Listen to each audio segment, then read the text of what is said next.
So going on that point, I feel like there's a nice little kind of we can round out with that nice little conversation point because when it comes to at least me and my endocrinologist, and obviously you're not him and you can't speak for him or anything like that, but I don't necessarily want him to be part of the conversation on Twitter, but I want him to acknowledge that it exists. I don't want him to necessarily read my blog, but I want him to know that I'm sharing these personal stories and that there's more to what I'm doing out there.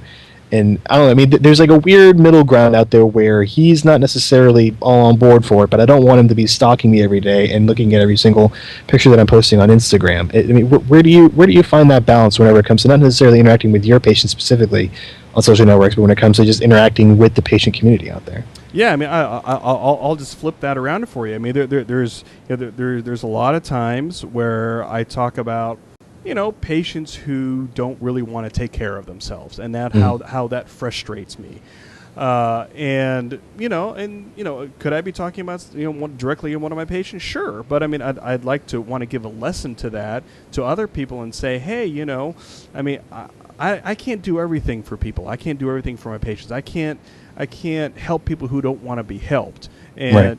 And I want people to learn that. I want people to say, hey, we're in this together, and the patient can't do everything and I can't do everything. Now, is that going to offend some people? Is some of my patients going to read that and say, hey, are you talking about me? Yeah, maybe.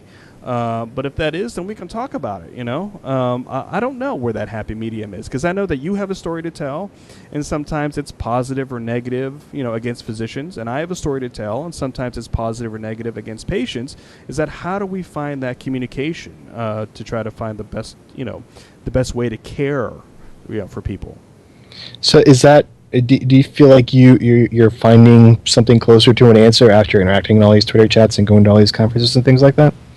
I do. I'm finding a community out there, that's willing to listen, and if somebody's steering me the wrong way, they tell me, and I hope that I'm able to say, hey, I know you're complaining about doctors, but I'd like to give you my take on that situation, and I hope you listen to it, and I hope you try to understand it. We may not agree about it at the end, but at least I could try to understand your point of view, and you can understand my point of view, and hopefully that can, make our communication better.